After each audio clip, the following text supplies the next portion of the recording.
there was this great idea that we could get, you know, like maybe a 2-3 hour sort of mini campaign. Well, that was the original plan. Not quite what happened, but since we pretty much ended up making a full game. The game gets more and more ambitious, and then next thing you know, it's not like anything you've worked on before. We knew that we wanted to keep what was great, that people loved about the Halo experience, that 30 seconds of fun over and over again. We knew we had to preserve that, but at the same time give it an ODST spin. We wanted to try something that we'd never done before, and I think that means breaking the mold of what people expect from Halo. Here's an engine, here's a story, you got a year, go.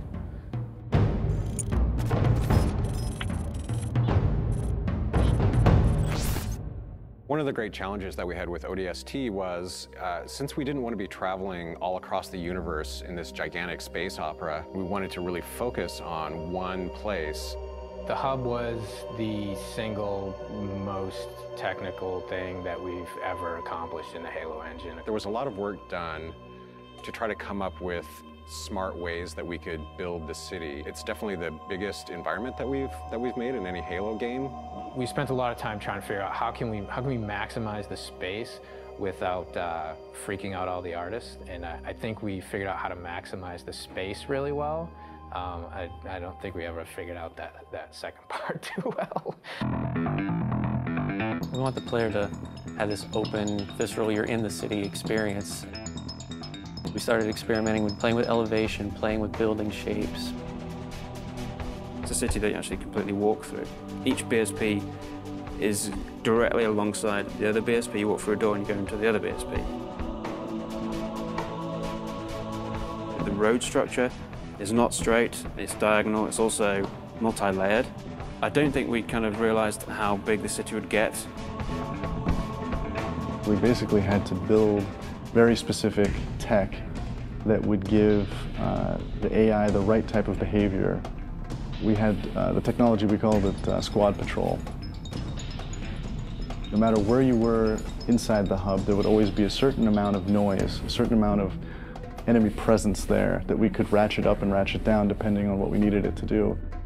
We need to have this dark, moody city without making it unplayable. I wanted to get a feeling of rain at night in a abandoned city. I still like to score the emotions and mood that we want the player to feel when they're playing the game. We want people to explore the city. We want people to find this, this kind of hidden little sub-story.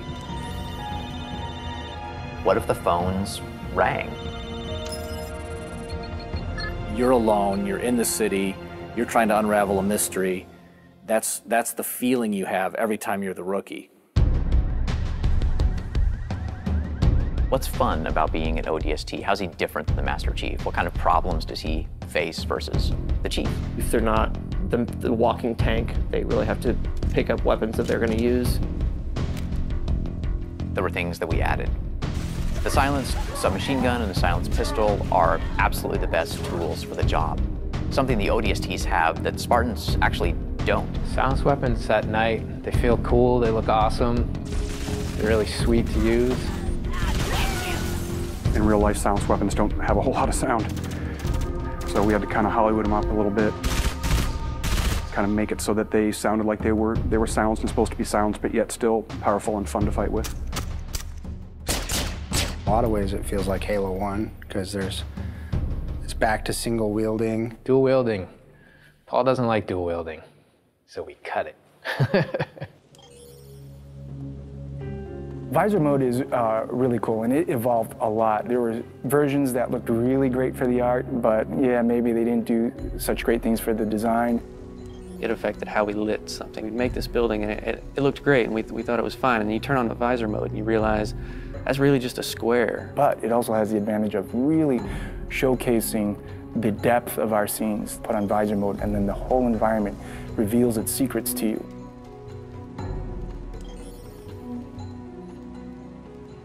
You know what sucks about big cities? You can get lost really quick. And that's where we came up with ideas for the Visor database, where you have a great map of the city that not only shows you where you are, but allows you to choose where you want to go. If you don't have that tool to help you navigate the city. You're never going to find the high action flashback scenes, which we were banking on to be the core fun of the game. It's a very simple idea. It was an amazing struggle to get there. When you combine those things that we took away with things that we added, such as the visor, even though you might feel a bit more vulnerable, you have the right tools for the job. The hardest part moving from Halo 3 to ODST was just the difference in the play styles of the characters.